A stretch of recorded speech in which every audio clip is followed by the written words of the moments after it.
The curse of perfection, why the golden child is doomed before they even begin. We've all heard it before: the golden child, the one who seems to have it all, the one their parents dote on, who is endlessly praised, who carries the family's hopes, dreams, and pride. On the surface, this child is blessed. But what if I told you they are actually cursed? What if being the golden child is a more insidious kind of suffering, one that leaves scars far deeper than mere neglect? The truth is unsettling. Carl Jung, one of the greatest minds in psychology, warned us about the unconscious burdens we inherit. When a child is placed on a pedestal, they are not given love, they are given an illusion, a role to play. And that role will slowly erode their sense of self, replacing it with something else: obligation, guilt, fear. Let's dive deep into the philosophy of this phenomenon, the real psychology behind it, and the devastating impact of toxic parenting. Because the golden child is not as lucky as they seem. Let me ask you this: have you ever felt like you weren't allowed to be yourself? That your value depended on how well you played a role someone else designed for you?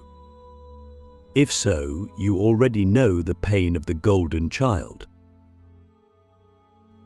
A child is born, a blank slate filled with infinite possibilities. But the moment they take their first breath, they inherit something invisible but powerful: their parents' expectations. In a healthy family, these expectations are natural and flexible. The parents guide the child, but they also allow them to grow into whoever they truly are. But in a toxic family, the child isn't a person. They're a symbol. Here's how it happens. A parent looks at their child and doesn't see them, they see a reflection of themselves. And because of this, they shape that child into their ideal, crafting them like a sculpture, chiseling away the parts that don't fit. Click subscribe to this channel to get more profound insights. You're special. You're different. You're going to make us proud. Sounds harmless, right? Maybe even positive. No, it's a trap. Because in these words, an invisible contract is being formed. The child learns that their worth is conditional, but that if they don't perform, they lose love. They lose safety. They lose everything. And so, they become the golden child. But what does that really mean? It means perfection is required. It means failure is not an option. It means emotions real, messy emotions are dangerous. Because what if the golden child is sad? What if they are tired? What if they want something different? No, that can't be allowed. So they learn to wear the mask. And this is where Jung's warning comes in. Jung spoke of the persona, the mask we wear for society. And for the golden child, this mask becomes their prison. The more they wear it, the more they forget who they truly are. Imagine this: you're given a golden crown. It's beautiful. Everyone admires it. But over time, it starts to dig into your skin. It gets heavier. You can't take it off, because without it, you fear you are nothing. And so, you bear the weight. Until one day you realize you don't even know who you are beneath it. This is the real tragedy of the golden child. The more they succeed, the more they suffer. Because their success is not their own. It belongs to their parents. Their dreams are not their own. Their identity is not their own. And the worst part, they don't even realize it. Because the golden child is given everything except the freedom to be themselves. You might be wondering, Why do parents do this? Isn't love supposed to be unconditional? Here's the uncomfortable truth. Many parents don't actually love their children. At least not in the way we think of love. They love what the child represents. They love how the child makes them look. They love the validation the child brings. But love? Real love doesn't require perfection. Toxic parents do. Jung talked about the shadow, the hidden, repressed part of our psyche. And in toxic parents, this shadow is filled with fear, regret, and insecurity.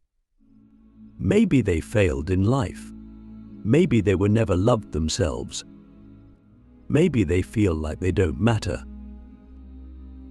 And so, they take all of that unresolved pain and they pass it down. The golden child becomes the parent's redemption story. You will be better than me.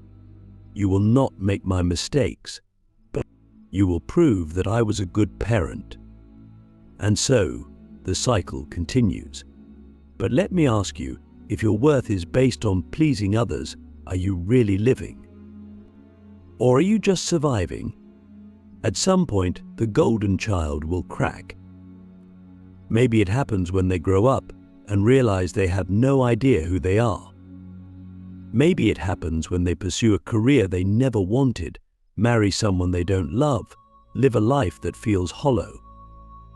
Maybe they wake up one day and feel empty because they were never allowed to be real. And that's when the pain really sets in. Some golden children rebel. They run. They break free and try to discover themselves. But that comes at a cost, the loss of their parents' love. And for some, that's too much to bear. Others stay. They keep the mask on. They become what their parents wanted, and deep down, they resent it. But they stay anyway, because leaving means facing the unknown. And then there's a third group, the ones who turn into their parents. They repeat the cycle. They find their own golden child. And they do it all over again.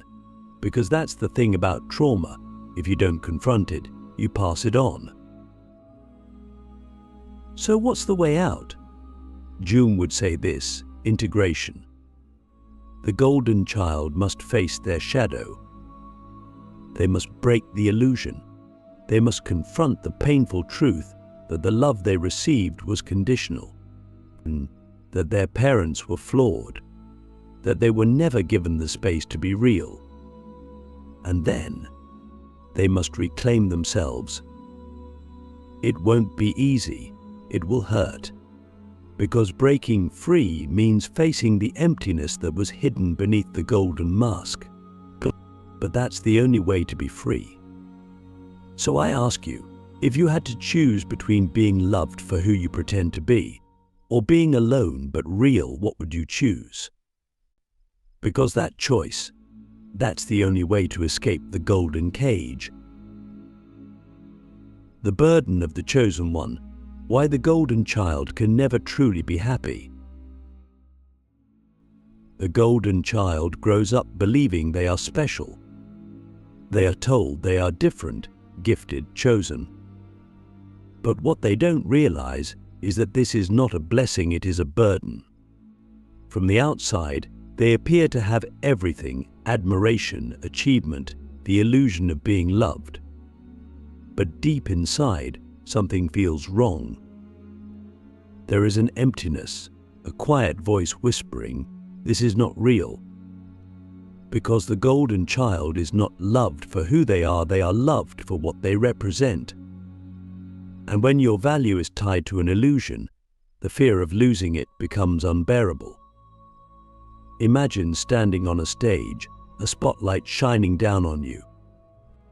The audience watches, their eyes filled with expectation.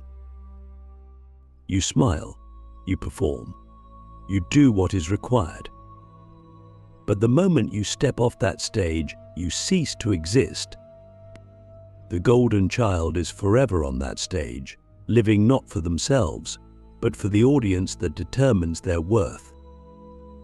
Every achievement is applauded, every failure is hidden, every imperfection is denied. They do not own their life, it is borrowed, dictated by those who need them to be perfect. And what happens when they grow up and can no longer maintain the performance?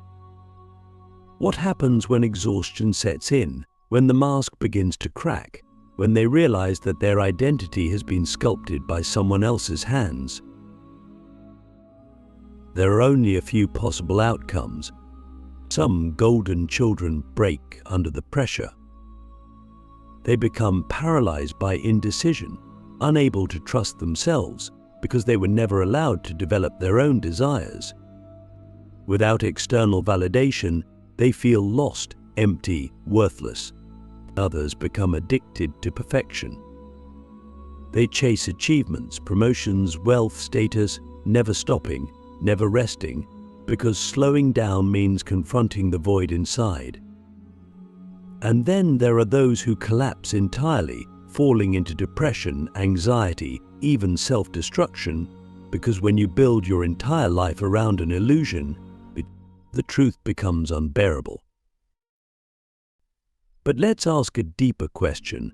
Why do parents create golden children in the first place? Jung's theory of the shadow gives us an answer. The shadow is the hidden, repressed part of the psyche, the parts of ourselves we deny, reject, and refuse to acknowledge. Parents who create golden children do so because they are haunted by their own shadows. Perhaps they were unloved, unrecognized, unfulfilled. Perhaps they were never given permission to be themselves, so now they live through their child, molding them into the ideal version of who they wish they had been. The golden child is not a person to them, they are a second chance, but they are the redemption of all that was lost.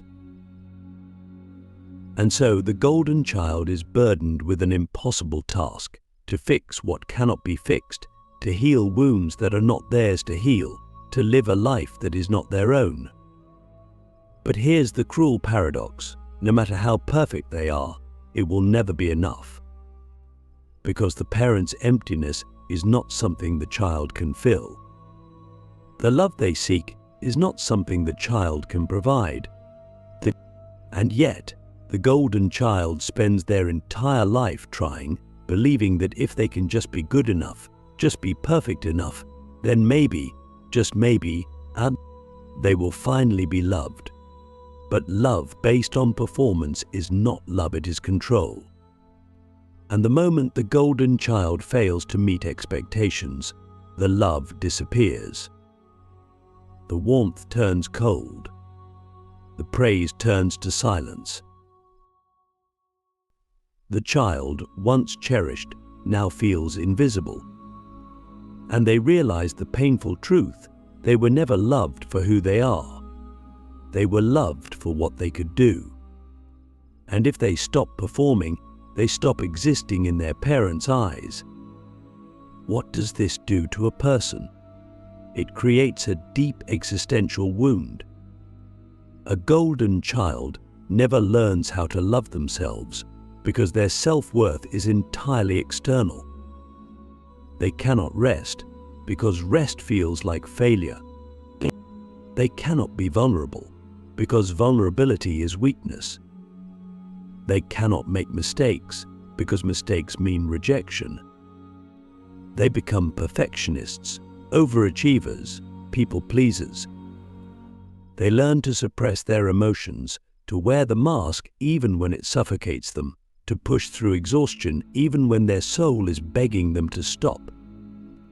Because deep down, they believe that if they ever stop being perfect, they will cease to be worthy of love. But let's ask a terrifying question. If your entire identity is built on external approval, then who are you when no one is watching? Because that is the reality the golden child must face. They have been so conditioned to perform that they do not know who they are beneath the mask. And when they finally step away from the expectations, when they try to live for themselves, they feel an overwhelming emptiness. Who am I? What do I want? What do I even like? These questions haunt them because they were never given the freedom to answer them. Some golden children try to escape by severing ties with their parents. They reject the expectations, they rebel, they run as far as they can. But the scars remain. The voice of judgment lingers in their mind. They feel guilt, shame, as if they are betraying the people who gave them everything. Others stay trapped, choosing the comfort of the illusion over the terror of the unknown. They continue to perform, to succeed, to maintain the role they were assigned because breaking free means facing the terrifying reality that they were never truly loved. And then there is the most tragic path of all. The golden child becomes the parent. They do to their children what was done to them. They project their own wounds, their own unfulfilled dreams onto the next generation. They demand perfection. They create another golden child, trapping them in the same cycle of conditional love, repeating the pain they swore they would never inflict. Because trauma, when left unhealed, does not die, it is passed down like an inheritance of suffering. So what is the way out? Jung would tell us this: the golden child must confront their shadow. They must break the illusion. They must face the painful truth that the love they received was never unconditional, that their worth is not defined by their achievements, that their identity is not something given to them by others, it is something they must discover for themselves. And this process is not easy. It requires unlearning a lifetime of conditioning. It requires grieving the childhood they never had, mourning the love they never truly received, and accepting that they may never get the validation they once sought. But in doing so, they gain something far more valuable: freedom. Freedom to fail. Freedom to rest. Freedom to exist as they are, without the weight of expectation crushing them. And most importantly, the freedom to finally answer the question they were never allowed to ask: who am I if I am not the golden child? But let me ask you, if you could rewrite your story, if you could finally let go of the pressure to be perfect, would you? Or has the mask become too familiar, too safe, too comfortable? Because that is the real test. Walking away from the illusion is terrifying, but it is the only path to becoming real. Breaking the chains, how the golden child can escape and reclaim their true self. If the golden child is trapped in a cycle of conditional love, external validation, and an identity built on performance, how do they break free? How do they reclaim what was taken from them, the right to exist as they truly are? The answer is simple, but not easy. They must destroy the illusion. They must strip away everything they were taught to believe about themselves, everything they were conditioned to be, and start over. But this is terrifying, because for the golden child, the illusion is not just a mask, it is their entire sense of self. Removing it feels like stepping into an abyss, like erasing everything they have ever known. But imagine standing at the edge of a vast, dark ocean. But you have spent your entire life building a ship, polishing it, making it perfect, ensuring it sails smoothly. And then, one day, you realize the ship is not yours. It was built for someone else. Every plank, every nail, every detail was crafted to meet the expectations of others. And now, you are faced with a choice: stay on the ship, continuing to live a life that is not your own, or step into the water, where everything is unknown. The golden child must choose to step into the water. But how? First, they must recognize the lie. They must see that their worth has never depended on perfection. That love should not have been earned, it should have been given freely. This realization alone is painful. It feels like betrayal. It feels like questioning everything that once felt safe. But it is necessary, because once they see the lie, they can no longer live in it. Next, they must allow themselves to feel. Golden children spend their entire lives suppressing emotions, pushing down sadness, anger, even joy, because emotions were dangerous in a world that demanded perfection. They must learn to reconnect with their inner world, to listen to the feelings they were taught to ignore. This is not comfortable. At first, it feels overwhelming, like opening a floodgate that has been shut for years. But emotions, once felt, lose their power to control us. Then comes the hardest step, confronting the parent. Not always in words, but in truth. This is where many golden children falter. They still want to please. They still want to believe that if they can just explain, just be good enough, just make their parent understand, but then maybe they will finally receive the unconditional love they always craved. But this is an illusion. The golden child must accept that their parent may never change, that the love they seek may never come, that healing does not mean fixing the parent, it means walking away from the need to be validated by them.